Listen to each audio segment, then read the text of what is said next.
tropical depression to being where it is right now. Category 1 hurricane. I think the National Hurricane Center went with 80. I think National Hurricane Center went with 80 miles an hour earlier. Yes. Oh, they'll have, of course, they'll have another update in an hour's time. Is Isaac with us? Hello. You're joining us from Texas, and haven't there been some thunderstorms there today, Hank, over at your place?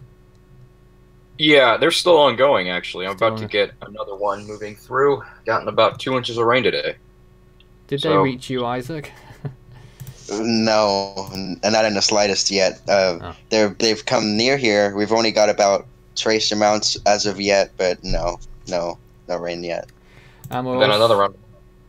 Go ahead.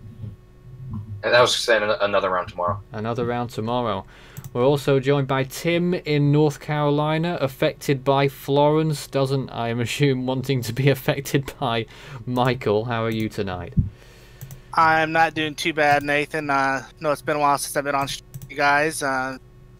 Didn't really see too much on Michael because I was at work, but looking at him recently, this could be definitely a historic storm. I know there's been some comparisons to Opal 95, and even though I wasn't in North Carolina when Opal came through, I lived in Ohio. I even got some of the remnants there, and this could be right up in that same category if Michael gets his act together.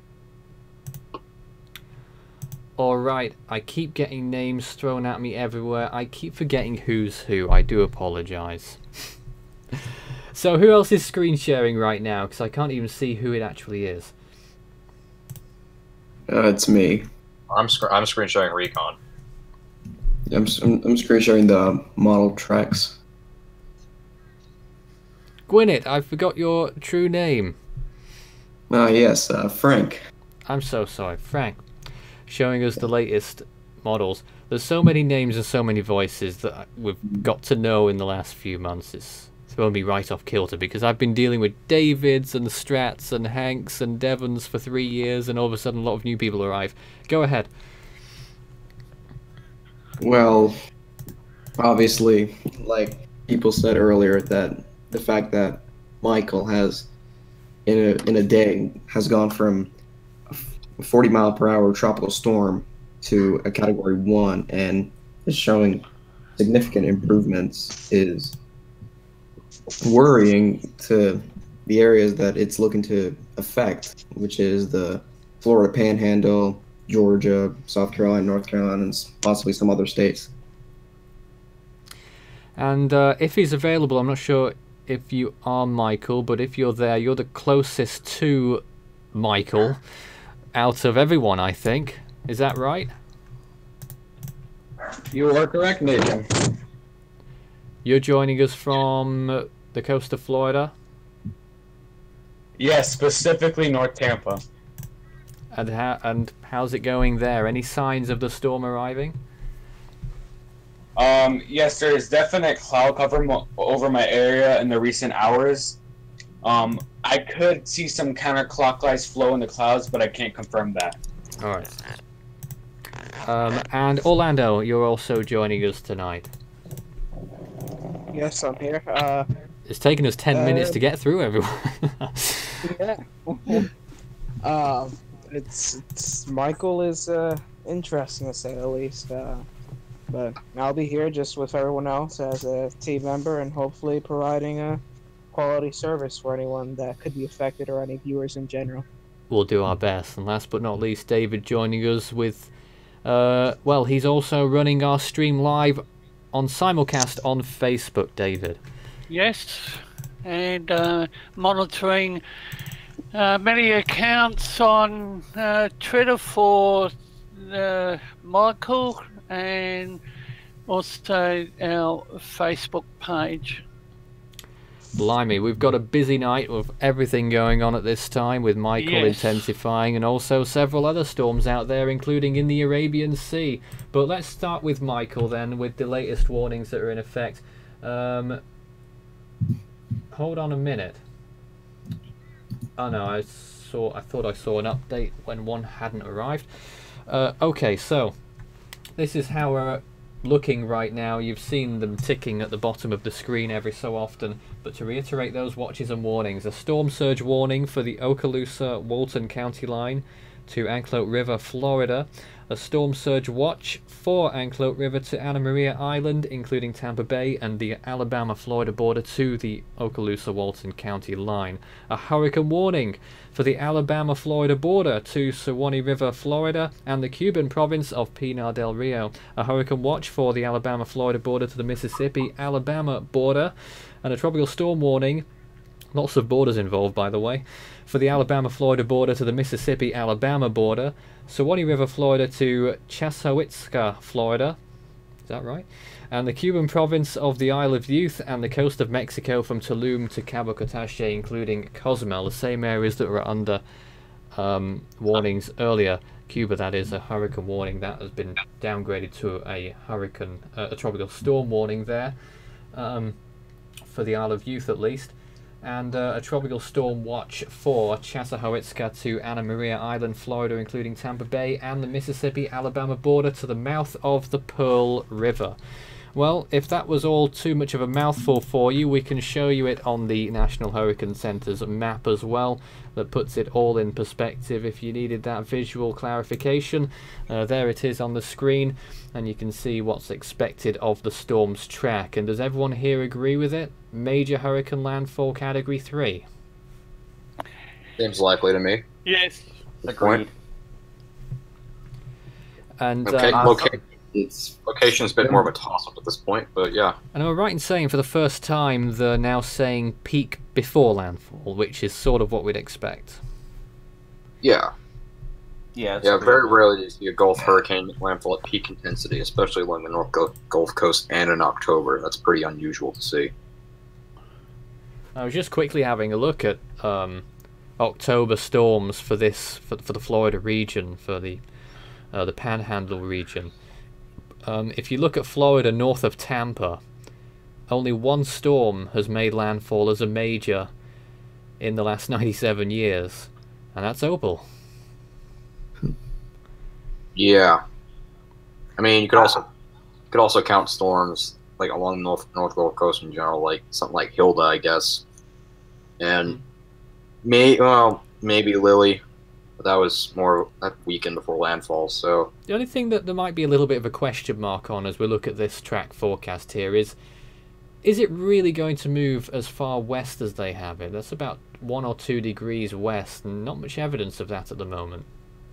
Yeah, it's the where it actually tracks is kind of a toss-up right now. It's more based around how fast it can move through the Gulf of Mexico, and by that I mean, if it's able to actually move a bit faster, that means it's going to be making landfall further west, just based on the synoptic setup the storm is in right now. And if it moves a little bit slower, that means it's going to make landfall further towards the east. Anything east of Apalachicola would be good news because there are very few people that actually live in the portion of coastline between Apalachicola and, say, like Cedar Key. There are very few people that live in that portion of coast, so that means that a very unpopulated area would be receiving the brunt of surge and winds and all that. So that would be better news. But at this point, more of the models are honing in towards what the National Hurricane Center forecast is suggesting. So a landfall near Panama City, Mexico Beach, that general area, by Wednesday afternoon, during the early part of the afternoon, more than likely at this point. About 1 p.m. Central Time, I think, is what the National Hurricane Center forecast says. Something like that is what I would see as the most likely scenario at this point, which does mean it would be making landfall in more populated areas.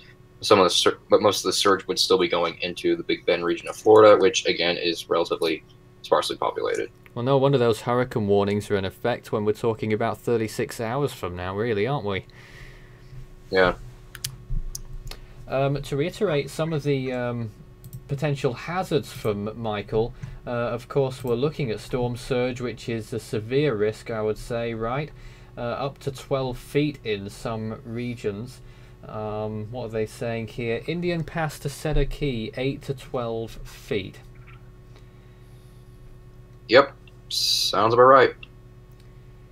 And accompanied with rainfall, isolated amounts up to 12 inches for large parts of the Florida Panhandle and possibly into Georgia and South Carolina. And for North Carolina, could be up to 6 inches. Which they obviously don't need right now because they're still reeling with the aftermath from Florence, which was obviously a huge flood maker for them. So any more rainfall for them would be highly unwelcome at this point. Exactly. A lot of the rivers in and around the North Carolina area have just gotten back down to normal level. Yeah. So to get another 6 to 8 inches out of Michael would just exacerbate an already perilous situation that we already have in this area. Sadly, yeah. Oh, we're just looking at some of the other storms on the screen there. Sergio, certainly looking the part, but really losing its intensity, isn't it? Yeah. Yeah, it's just a slow wind down for the storm before it really starts to accelerate off to the northeast. There Certainly a big eye to it. Yeah, there is actually a slight chance because of how fast it's moving that it might actually still be tropical by the time it gets over United States. I know the earlier forecast. Oh my god! Today, it was calling for it to be a tropical system over New Mexico earlier today. The latest National Hurricane Center cone has it in Texas on day 5. Yeah, it's really supposed to rocket off to the northeast over the next couple of days. It's already started. It's a little bent around. It's moving. We don't need more mosquitoes over here in Texas. We've got enough, yeah. I mean, it shows that that's pretty much right near. I mean, Brownwood, like Brownwood, basically. Or, yeah, Brownsfield, Brownwood, same thing. Pretty much in that general area, so that's not really... For one, that's barely in Texas, and two, that's not really in the very populated parts of Texas, so... But you know what the headlines will read? Sergio, a bigger threat to Texas than Michael. It technically is. Yep. Technically it is. And the other one, which Hank forbids us from talking about, is Leslie. Leslie. No, which I still forbid. Well, they take it to hurricane status once more, and we still don't know exactly what it's going to do after that. Could strike the Iberian Peninsula. The ECMWF still thinks it will stall near the Canaries and move west. Yeah, the new Euro run, or the There's a new one. had it making landfall in Portugal. Oh, does it now? Okay. The Why? 12 GFS had a Portugal landfall, and the 18Z GFS that just came out has a Morocco landfall. Huh. European model doesn't show Iberian Peninsula landfall anymore. It goes back to it curving back southwest. But the GFS decides that this will be one of the first storms to ever make landfall in Africa. Obviously, that's still far. There's above average. There's above average uncertainty with the track of the system. Yeah. Although notably, the National Hurricane Center is a bit on the north side of the forecast cone right now. And we've also got Cyclone Luban in the Arabian Sea. Developing tropical storm, could reach hurricane equivalent status in the next few days. It's looking less likely that it's going to strike Oman now. And if it does, it will be weaker than we expected. Yeah, it looks more like it's going to move into the Gulf of Aden and then hit Yemen. So a very weak Chapala, more of a Meg, I would suppose. Probably. Well, this still could be potentially devastating for that area, considering that is an area of the world that normally doesn't see a lot of tropical cyclone activity. Not only that, Yemen's embroiled in their civil war, so a storm like this is even more disastrous for them. Well, not only that, but what Meccano that went through earlier in the year in May, if you guys remember that one produced a ton of flooding for the areas, especially since you got to remember they're a desert, so they don't get as much rain as people in the eastern United States would get. So whenever they get a heavy downpour, the water has nowhere to go but down into the cities. Was I right in saying that Yemen's one of the poorest countries in the world? Essentially, yeah. They're actually on borderline famine in many parts of the country as well right now due to the civil war. Well, there it is, and we'll be talking about that one probably a lot more tomorrow. There will be an update on this cyclone, if you're interested, at 6 a.m. Gulf Standard Time. That's 3 a.m. UK time, 2 a.m. UTC, all those time zones. Anyway, back to Michael, I suppose, and some of the latest imagery. Let's see if we can bring back the imagery that we've been showing here. Does anyone want to talk about its structure and what's it doing right now? And maybe an update on Recon if there is anything. I'll let someone else go into the structure stuff. Recon isn't really into the storm yet.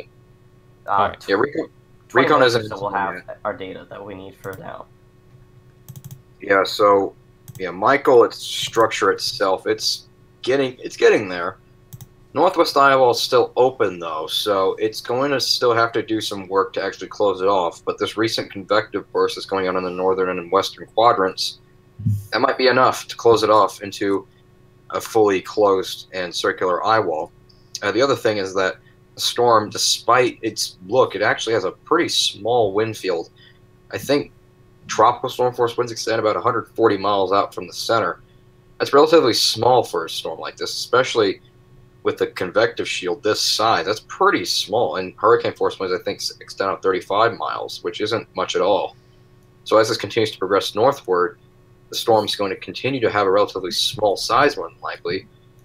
But the caveat to that is that because the storm's convective shielding is larger, the storm surge is going to also be relatively large as a result.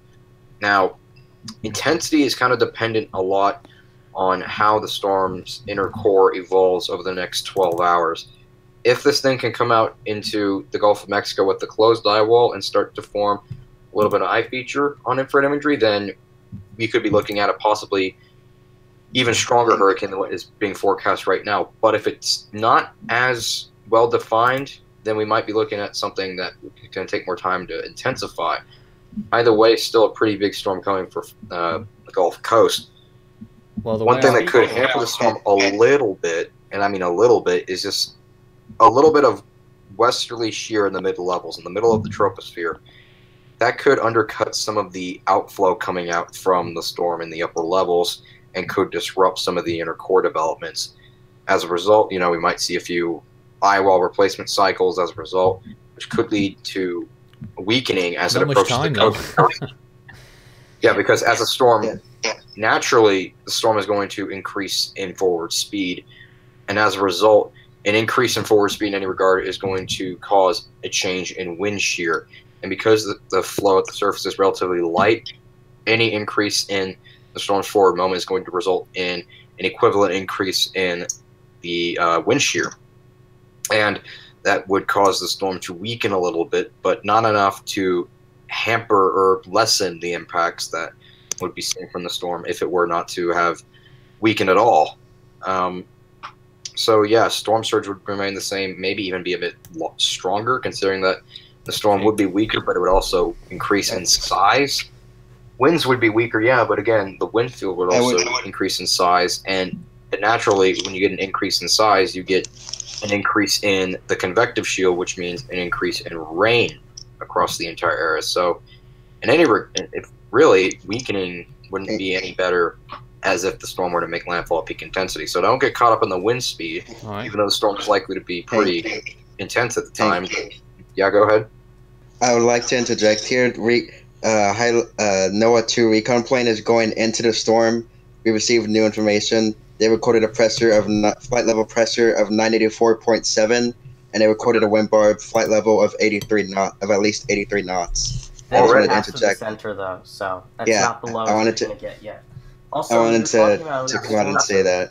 Well, that's huge. That's storm surge. Do you want to bring that up, maybe, the inundation map mode? So yeah, I mean, it's got 95-mile-an-hour winds. The flight level hasn't even intersected the core yet. What's the pressure with that? Let's see. Again, it's so far at 984.7 flight level pressure. 94.7, yeah. Okay. But I was looking at this storm earlier today and how it was progressing, and it really looked like it was getting ready to do some rapid intensification, as it already had done. But the way it's gone at the minute, it's having trouble completing that eye wall, and it can't get on until it does that. And that is obviously I mean, it's better news than if the storm had completed its eye straight away and would be looking maybe a Category 3 by now, but it's nowhere near that. It's only just getting towards the higher end of Category 1. Do you think that's what they'll find? Yeah, I actually have microwave imagery up with the storm right now, and I'm noticing some trends that I'm not liking. Oh. If you see these last few frames here, you can barely see it here, but this is, so you can see right here, here's the storm, eye wall opens a little bit, but then it closes right there, closes, but then it remains open on that south side. What that means to me is that the storm is becoming more vertically aligned, and that it's in, by that I mean that it's going to be able to close off that eye wall a bit quicker. You can see the gap is a little bit less than it was right there. You can barely see it in that frame, but it's just a snapshot and then it's gone. Because it's such a recent. How accurate is this imagery, though? Sorry, what? How accurate is this imagery? It's pretty on par with what we're seeing from radar data from Key West, usually, and then the Recon radar data is usually pretty in line with stuff like this. So I usually trust this. Yeah, that makes me nervous right there. Yeah, I mean, I wouldn't be surprised if Recon found Cat 2 flight level winds. In fact, they probably already have at this point. Yeah, I'm really concerned with this system. Well, 83 knots they just got, wasn't it? That's just about the threshold. And that's the northern side. That isn't the strongest side of the storm that you're going to find either. That would be the northeastern quadrant. I don't feel like that's not really going to be the case right now because the northeastern quadrant just passed over Cuba. It's going to be a bit weaker. It's not going to be able to rebound as quick.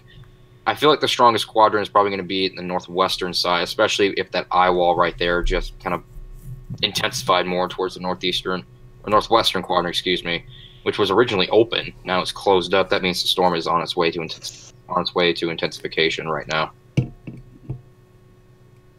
I would agree, and what is really alarming is the fact I actually found the I can't remember what it called, the thermal energy potential for that area. I actually have it linked to Discord if you want to throw it up on there on the live stream. It's still in an area where it could still pull in a lot of the energy south where it's at, and that is anywhere between 120 and 140 kilojoules per centimeter in terms of temperature potential.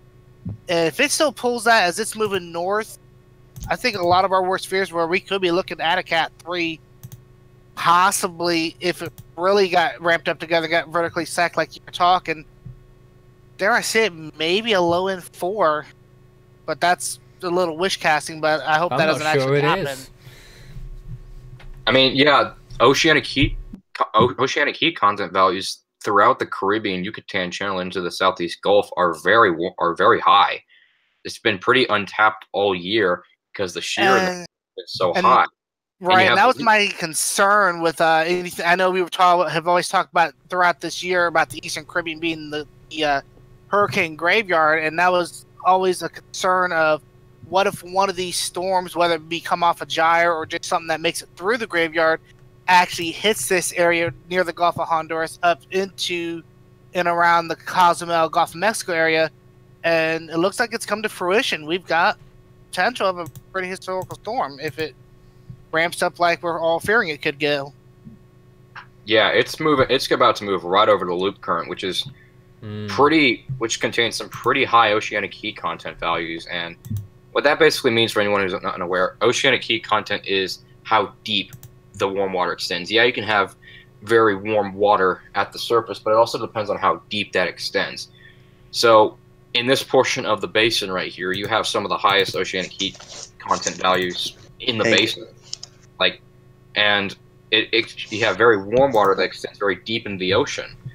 So Hank, Isaac, do you have some news? I'm sorry to interrupt you. I'm sorry I have to do this, but Recon went through the pass and they found a peak low pressure of 968.2 millibars flight level.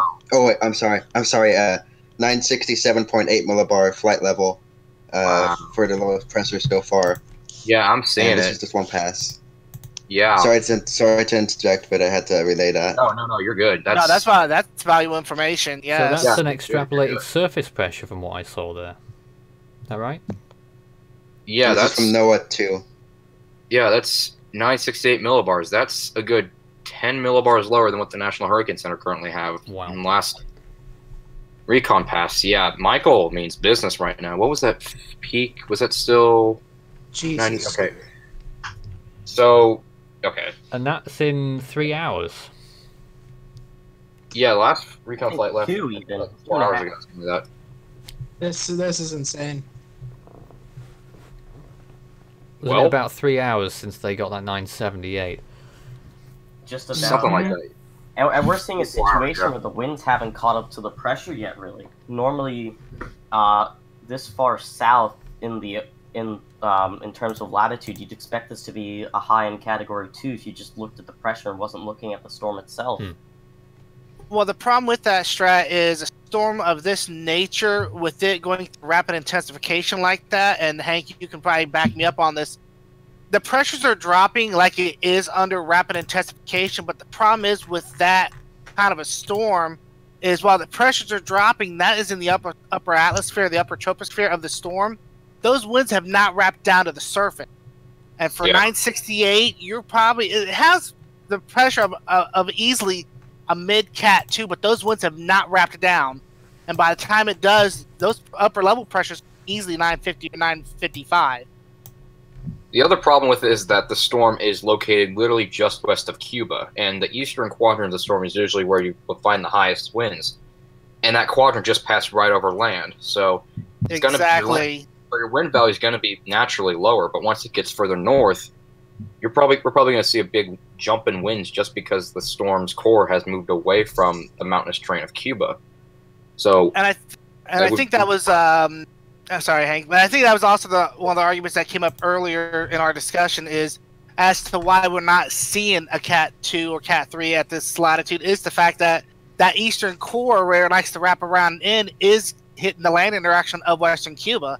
So it's not really able to wrap itself up like it really wants to. Yeah. Yeah, exactly. We're looking at the latest 1-minute imagery here from GOES 16, how the storm's been developing in those latest frames. I mean, it's pretty unassuming on the surface, but it does appear that though the eye, whether it's complete or not, does appear that it may be deepening a little bit in those frames. Even though it looks pretty ragged, it does look like it's trying to clear itself out and become more apparent on visible imagery as well. Looks like it's trying to pop out, really. This kind of thing happens in October, though, doesn't it? Yeah, I mean, we're talking about the heat content. This is the first storm. This is the first storm we've had in this region since subtropical storm Alberto in May. Exactly, So, and that thermal energy's been untapped for the whole season.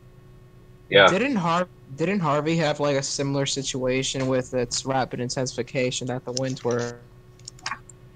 I just gotta interject again, I'm afraid. One thing you probably don't want to hear right now is that the other area of interest is up to 70% in the next 48 hours and 80% in the next 5 days.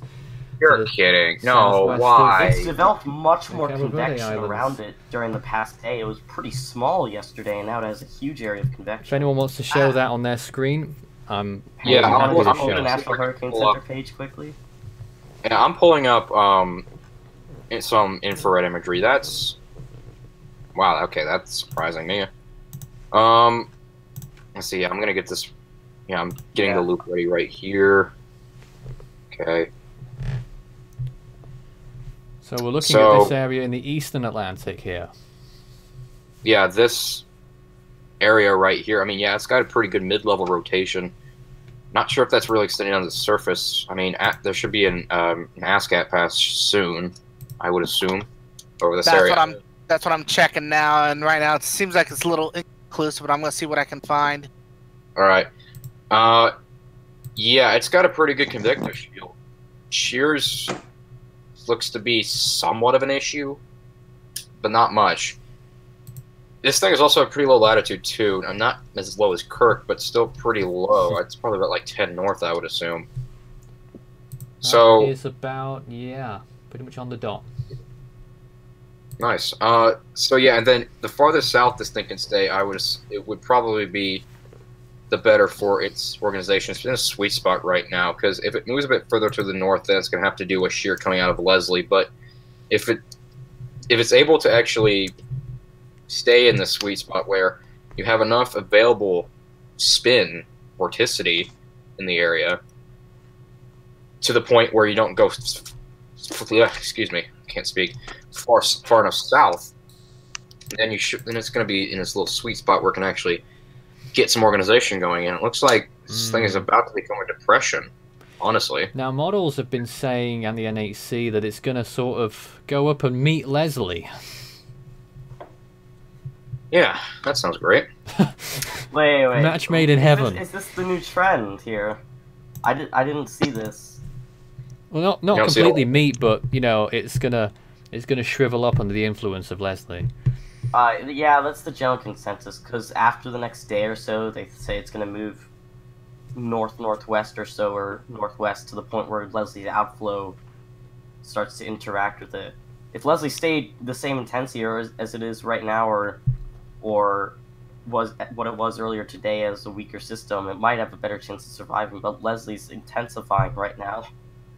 And if this thing is also supposed to curve up towards the north, because exactly, I mean, because of Leslie in general, kind of causing that edge of the ridging, so it's going to curve north a little bit through that break, and it's going to end up getting sheared by Leslie's upper anticyclone. So fortunately, this isn't really expected to develop or impact land. Leslie, though, Portuguese islands look like, at minimum, they could be at risk. A lot of the major models put Madeira in the line of fire of this storm right now, actually. Damn it.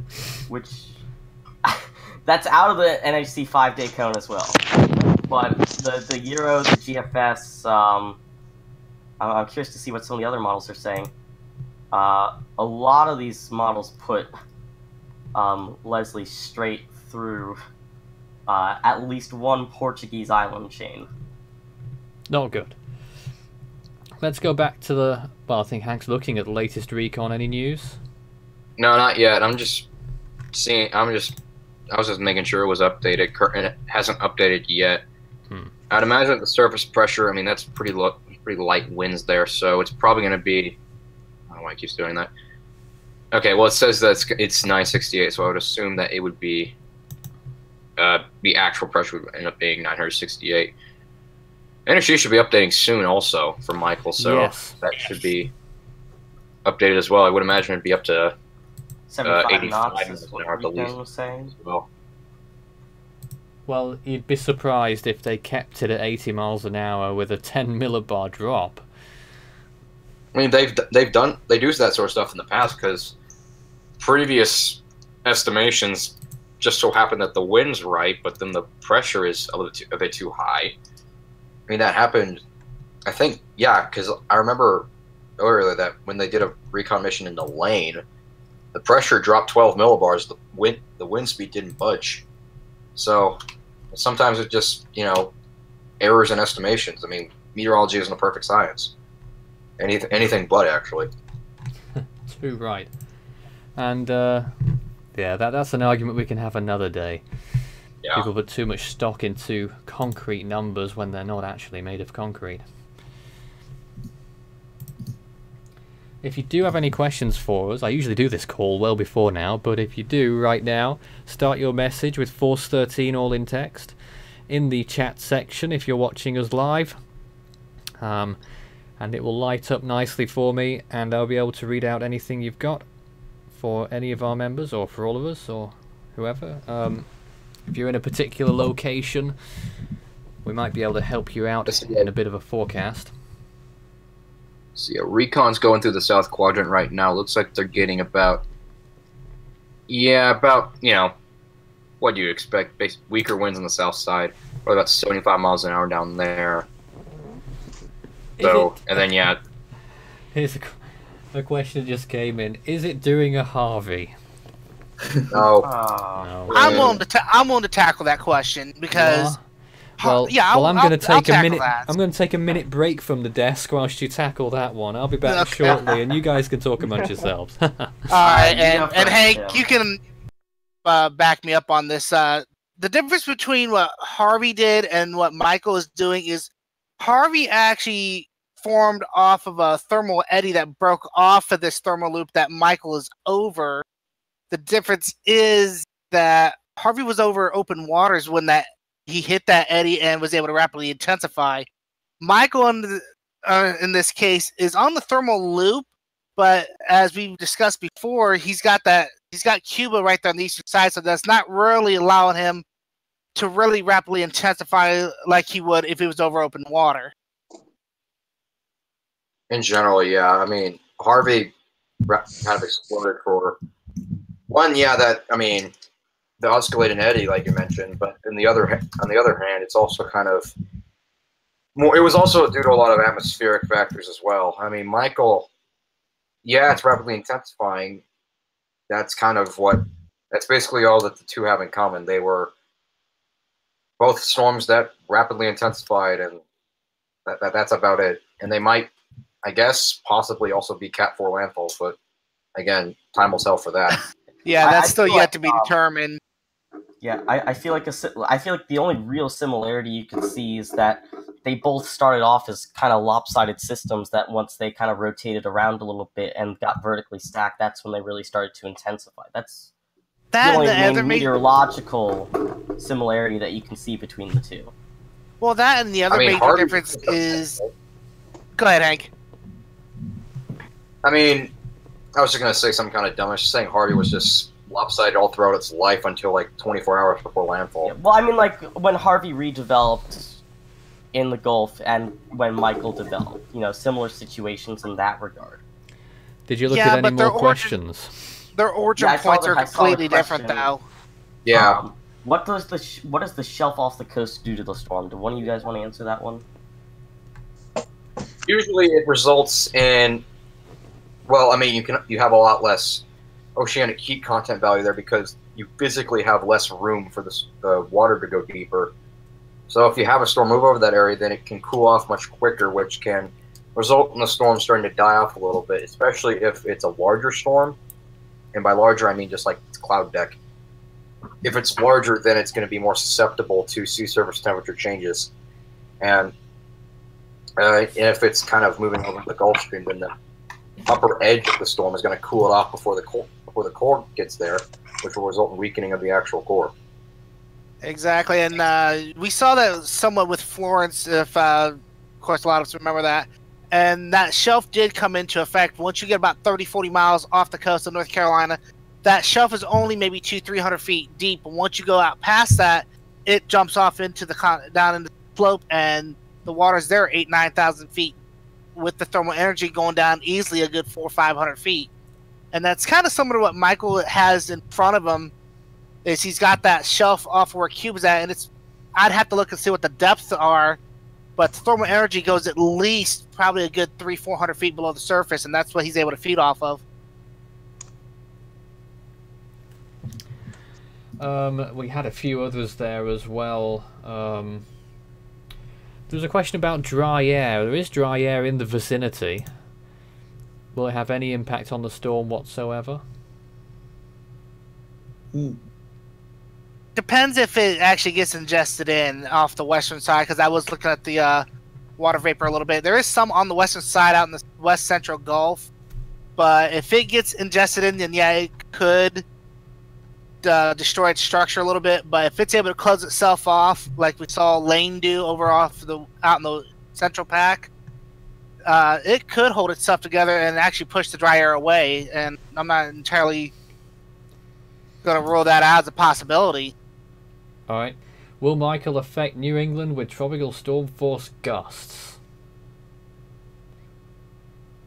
I mean, it depends on how the storm takes shape after it makes landfall, I guess you could say, and how far north it moves, because 3% chance at New York City Central Park. Tropical storm force winds. Because, I mean, in terms of gusty winds and rain, there's two things. The convection gets sheared off to the north and west, or the south and east after it comes over land. If it shears off to the north and west, then New England gets some conditions, and the Mid-Atlantic gets some conditions. If it's sheared off to the southeast and the east in general, then the East Coast gets nothing in particular. Probably some rough surf and, rough currents, but nothing more. Let's see here. There was a question about... Well, first of all, there's a question about the UK and Ireland of this so-called Storm Callum. Is this the Met Office doing their silly naming list? I don't know. But apparently there's a storm coming. With some silly wind gusts, they say. I don't actually know. I've not been following the UK local scene. It would surprise me. It is that time of year. Maybe we could look at some models later and see if we can spot it. I live in Pensacola, Florida. Should I leave or should I stay at where I live? I also live near the beach. This is one of those things. It's just like with Florence last month. It's so far enough away that if you need to evacuate, go ahead and do so when your local emergency management office tells you to do so. Again, like some people did with Florence, don't try to be a hero. Don't ride it out, especially if this gets up the intensity that they're calling. Yeah, we don't want no one to get hurt. What is the chance that Nadine will form tomorrow? Probably high, given how it's going. It's just been, well, that invest has been steadily increasing in percentage for the past advisories. Like, I think yesterday or the day before was at 30% chance. Now it's at 80% chance. Yeah. See, Fiasca just missed the invest just off to the east, so I'm not going to be able to see a good view of the circulation on that. Okay, is it common across the world for hurricanes and typhoons to spin off tornadoes as they come inland? Or is that more geographically isolated to the Gulf of Mexico? Interesting question. No, I wouldn't say it's like isolated. I mean, there's some areas that might be more prone to it, but it's not necessarily something that's just isolated to one part of the globe.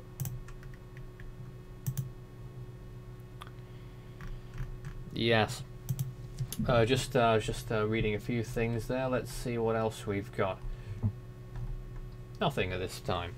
Okay, so that's all the questions taken care of. Does anyone else have anything for us right now in the room?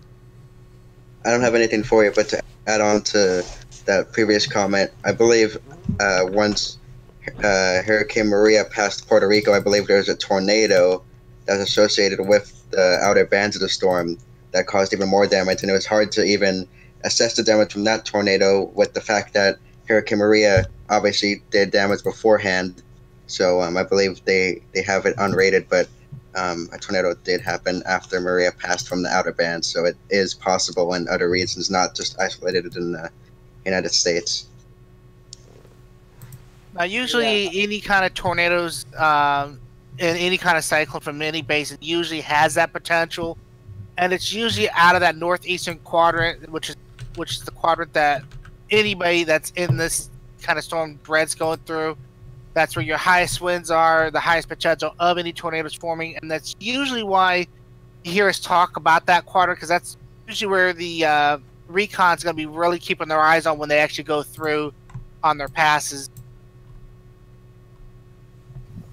All right. We had a message on Facebook, actually, which I'm sure went underneath David's radar.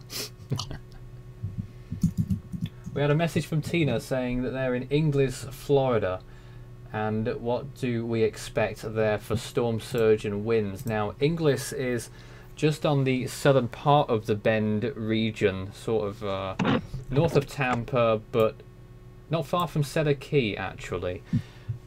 Any thoughts for that region? I wonder if someone could bring up that storm surge map from the NHC. That would be helpful in this instance. Cedar let me see if I Key, can they find said? it. Yeah, just east of there. Just southeast. Just east. Wait, hold on a second here. I believe they might be under hurricane warning. I'm not good with my Florida geography here, so. Or is that no? That's in the Keys. That's in the Keys. That's in the. Where are you Florida. looking? I thought they were talking about the Panhandle, but Yeah, I we remember are talking about Keys the Panhandle. Oh, it's in the Panhandle. Not far from the Panhandle. Eh? Good God, we're starting well, aren't we? Okay, let me just see if I can get the. I was confused with Key West and how there's a whole bunch of islands there. I thought they were talking about that instead of the Panhandle for some reason. All right, Nathan, I got the surge map up on my screen. There might be some surge over there. It just depends how close you get to the coast. So along the coast, that area looking at maybe, what, 6 feet of storm surge. 6 feet, yeah. It looks like a couple places, a little bit in like some of these little bays and coves. They could be possibly looking at 9 feet in and around some of those areas. Unfortunately, it's not appearing on my screen what you're showing. I've just got another copy on the left-hand side of me here showing what is going on. 6 feet in that area. Oh. Okay, I've got it up now. Yeah, you can pull up the inundation map mode if you want a screen share, There or I we can go. do it for you. Yeah, I've got the inundation map up there now. There we go. But yeah, that's like you were talking, Nathan. Some of these areas, and this is just Panama City, 6 to 9 feet, going up the coastline just south of Tallahassee there.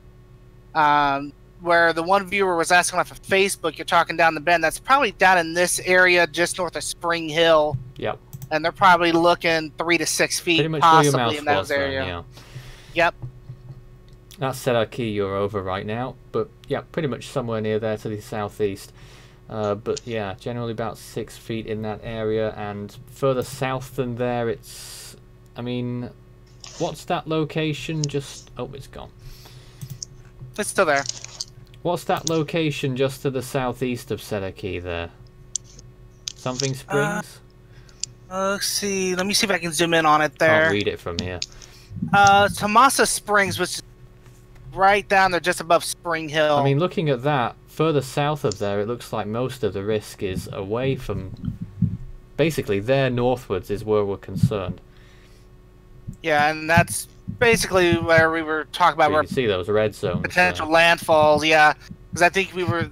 The current track has what going? Panama City? Well, Panama City itself, I mean, we expect the storm to pass just a little bit east of there, so they'll get hurricane-force winds maybe. But the worst of the surge looks like it would miss Panama City as long as the storm remains to the east of that area. Yeah, and if you still have it up on your screen, Nathan, right where my mouse is, if that counterclockwise motion actually throws it like it should, those 9-foot waves, all that storm surge is going to go right up into those bays. That's why you're seeing the 9-foot surge in those areas. Yeah. And if there's any rivers and tributaries in that area, kind of like what we had with Florence last month, it's going to also push and back those up just as well. Isaac, do you have something for us? I would like to. I'm sure this has probably been said already, but just to restate it for people who may have just joined, I'm reading this off one of the news stations over here in Tallahassee. According to them, as of 3 hours ago, so this is old information, but as of 3 hours ago, there is mandatory evacuations for the following Wakulla, Gulf, and Bay counties in Florida right now. So if you live in the following again, Wakulla, Gulf, and Bay counties in Florida. Are you saying the whole county? Yes, the whole counties, I believe, are under mandatory evacuations ahead of Michael. Well, they stepped that up a lot, Isaac, because earlier on in our previous stream earlier today, we were saying that just 3 zones of one of those counties had been was under evacuation, but now all 3 of those counties. That's quite a lot of population in there as well. Whole of Panama City. But again, I believe this is 3 hours ago, so I don't know if they updated it or decreased it or anything. But again, Wakulla, Gulf, and Bay counties in Florida, you guys are under mandatory evacuation ahead of Michael. So just prepare for this thing and hope for the best is all you could do. All right, we've got lots more questions that we need to get through because time's pressing on. What happened to the West Pacific? Well, looks like it shifted to the Atlantic once again. West Pacific finally a little bit cooled down in the Western Pacific. For now. As far as I saw, I don't think there's anything on those model runs at the minute. What else do we have? I'm sure I've missed a lot in the... no, I haven't actually. That's good news. Do you think anything else could form in the MDR after 93L? What about that Orange X off the African coast? Yeah, that is 93L, isn't it? 90. Where are we? Yep. Okay. Well, you know, after that in the MDR, I'm not so sure. It usually shuts down around about now. It usually does shut down, climatologically speaking, but there is those occasional outliers that could spin up, but those are very rare, even at this time of the year. Yeah, because the monsoon usually starts to move south at this time of year to the point where waves that come off will really be too far south to really get much spin going with them to really get formation going. Also, I was curious because I was thinking, Michael is Michael the 13th named storm of the season? Or is it the 12th? It is the 12th. So, if 93L were to form and manage to become a tropical storm, we would pass the Force 13 forecast, would we? Or have we already done that? I forget. I'm trying to figure out what didn't become a named storm. Because now Michael is the 13th name, but the 14th number. Yeah. Have we passed our seasonal forecast? Well, just a minute. I'm trying to work something else out first. Michael's the 13th name, but the 14th number. What was the number that we didn't get a storm out of? It's completely escaped me. It was 10. It was 10, I think. 10 or 11. I think it was. Oh, yes, 10. 11. TD11 didn't develop, did it? No. Yeah, okay, so that was the one near the Lesser Antilles. So that would mean that, yeah, it's interesting. Did any of, you know, all them subtropical storms that we've had this year, did any of them become tropical? I mean, did any of them not become tropical? I don't know. Well, it was almost Alberto, but Alberto became a tropical system over Oh, yeah, land. well, Alberto wasn't ever a tropical storm. So that actually doesn't count on my numbers, at least. It feels like it intensified shortly after it made landfall when it transitioned. It became tropical after it lost storm force winds. Well, we'll see what reanalysis says. That'll be an interesting one to look back on. That would be interesting, Steve. Go ahead. Just something's caught my eye. NBC DFW is reporting that hundreds of North Texans could be without power all week after several transmission powers were damaged by high winds. Wow. So that's North Texas. No, it's not. Plus the flooding, and as I mentioned offhand, those 3 dams down there in Texas where they're planning to open the floodgates. And I think LBJ Dam was one name that I cited. Yeah, some powerful storms from the formed in the north. I believe there's going to be 1 or 2 more days of severe weather, but I haven't checked the SPC since yesterday, so it could have changed. And also, I think there's a tornado warning for Boone, Dallas, and Greene County in IA until 7:30. More importantly, Michael is now 85 miles an hour and a pressure of 970. I don't know when this, I mean, I know it's updated now, but I don't know when the update just came through. I haven't been looking. Yeah, it just came within the last 30 seconds ago. Yeah, that's good timing on my part. No changes in the warnings. 85 miles an hour, 970 millibars. We'll talk about it after this. Stay tuned.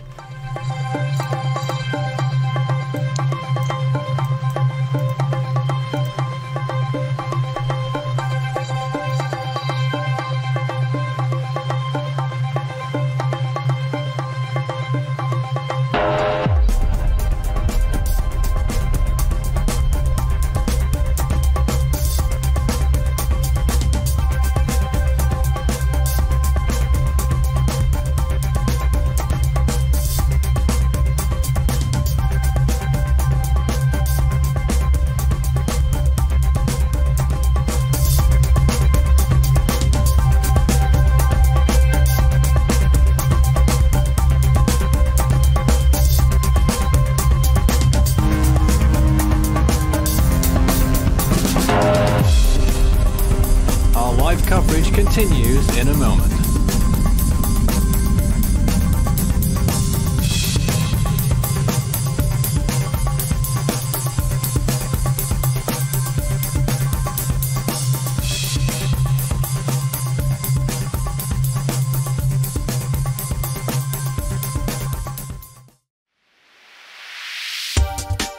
You can follow Force 13's outlets, the website, force13.com, our YouTube page, youtube.com/Force13, on Facebook under the same name, Force13, and our Twitter handle, it's @Force13 if you wish to get in touch. You can also add Force13 on Skype, and my personal account on Discord, Fool13, at extension 9094.